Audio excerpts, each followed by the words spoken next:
test27 question 3 B second. في الأوبوزيت فيجر مدينا فيجر كده فيه 3 ليفلز، سوري هم 4 أصلا، 1 2 3 4، ومدينا ترانزيشن ما بين الليفل ده والليفل ده اللي هو 4 1، وبيقول لي إن الويف لينث equal to 199 نانومتر، ومن طول 1 مدينا ان الويف لينث equal to 167 نانومتر. photon emitted from the atom of certain elements، يعني ده ما قالش ان هو هيدروجين، خلي بالكم هنا ما حددش ان هي هيدروجين، يبقى معنى كده ان انا ما اقدرش اشتغل بالرول اللي هو نيجاتيف 13.6 اوفر ان باور 2 دوت، انساه خالص، لازم يقول لي ان هو هيدروجين عشان استخدمه. فبيقول لي ان هو بيتحرك من higher level للفيرست. calculate the energy of the emitted photons when the electron transition is from the fourth energy level to second energy one. يعني هو عايز من هنا بقى لهنا هيبقى قد ايه. طبعا الخطأ البشع اللي فيه ناس كتيرة جدا جدا جدا بتعمله ان هي بتروح ماسكه الويف لينسز عاملاهم ماينس بعض. دي فضيحة، ما ينفعش ان انا اعمل كده ابدا. انا اقدر اعمل الانرجيز دي انرجي ليفل، اقدر اعمل الديفرنس في الانرجي بتاع دول ماينس دول يدينا من 4 ل 2، انما العكس ما ينفعش. طيب خلونا نمسك حاجه بسيطه كده عشان خاطر نعمل ديت. هنقول ايه؟ والله الانرجي بتاعت الفوتون اللي هيطلع من 4 ل 2 اهو، الانرجي بتاعت الفوتون اللي هيطلع من هنا هيبقى ايكوال الانرجي بتاعت الفوتون اللي هيطلع من 4 ل 1 ماينس الانرجي بتاعت الفوتون اللي هيطلع من 2 ل 1، صح؟ الانرجي بتاعت الفوتون اللي هيطلع من الترانزيشن ده هيبقى ايكوال ده ماينس ده.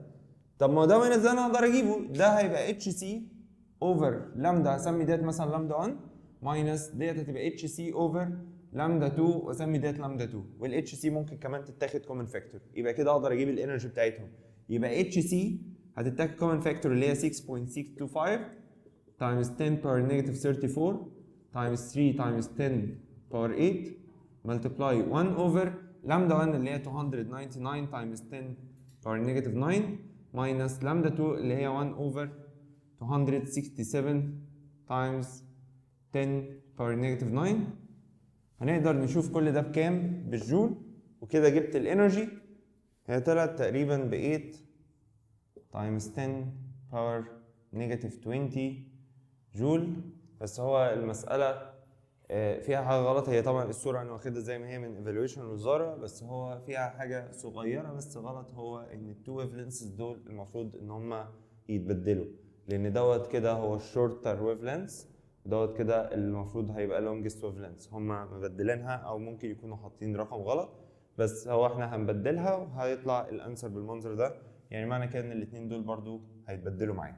في نفس التست بس question 4 C بيدينا رسمه من الرسومات دي من المهمه جدا، اللي هو بيدينا ليفل في الهيدروجين اتوم ويدينا الشكل الويف بتاعه الالكترون. فهو من الشكل الويف دوت انا اقدر احدد هما كام ويف واقدر اعرف الاوردر بتاعه.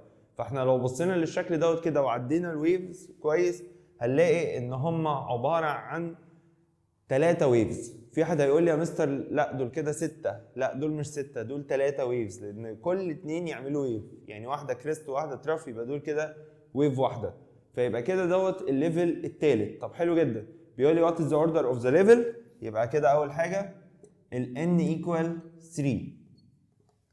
تاني حاجه طلبها بيقول لي if you know that the radius of the shell at which this electron exists equal، هو مدينا هنا الراديوس نفسه، يبقى دوت R بتاع التالت هيبقى 4.761